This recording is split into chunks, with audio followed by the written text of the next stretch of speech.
মোচার চপ তো আমরা কম বেশি সবাই খেয়েছি।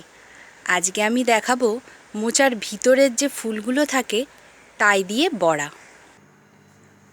মোচার ভিতরে যে ফুলগুলো থাকে সেগুলো প্রথমে ছাড়িয়ে নিতে হবে।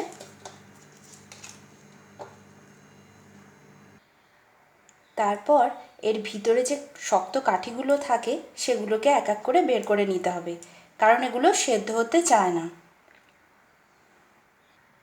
আমি সব কাঠিগুলোকে বের করে নিয়েছি। এবার এগুলোকে ছোট ছোট করে কুচিয়ে নুন হলুদ দেওয়া জলে কিছুক্ষণ ভিজিয়ে রাখব। ফুলগুলোকে আমি ভালো করে ধুয়ে পরিষ্কার করে নিয়েছি। এবার এর মধ্যে দেব পেঁয়াজ কুচানো, আদা, নুন, হলুদ, একটু লঙ্কা গুঁড়ো, ধনে গুঁড়ো, জিরে গুঁড়ো আর ঝালের জন্য একটু কাঁচা লঙ্কা। এবার দিয়ে দেব বেসন। সব উপকরণগুলোকে একসাথে মিশিয়ে দেব আর এর সাথে দিয়ে দেবো একটুখানি বেকিং সোডা। এবার এই সব উপকরণগুলোকে একসাথে ভালো করে মেখে নেব। সব উপকরণগুলোকে একসাথে মাখা হয়ে গেছে। এবার বড়াগুলোকে ভাজার পালা। তেল গরম হয়ে গেছে, এবার বড়াগুলোকে আস্তে আস্তে তেলে ছেড়ে দেব।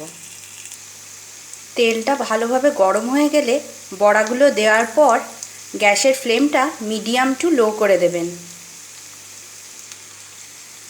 আমি যেহেতু ফুলগুলোকে সেদ্ধ করে নেইনি, তাই গ্যাসের ফ্লেমটা লো করে দিলে ভালোভাবে সেদ্ধ হয়ে যাবে। একটা পিঠ ভালোভাবে ভাজা হয়ে গেছে, তাই আমি বড়াগুলোকে উল্টে দিয়েছি, দিয়ে অপর পিঠটাও ভালোভাবে ভেজে নেব।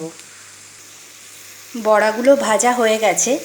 গরম ভাতের সাথে ঘি দিয়ে এই বড়া ভাজা দিয়ে খেতে বেশ সুন্দর লাগে, আবার ডালের সাথেও খাওয়া যায়। সন্ধেবেলা চায়ের সাথেও এগুলো খাওয়া যায়, বেশ সুন্দর হয় এগুলো খেতে।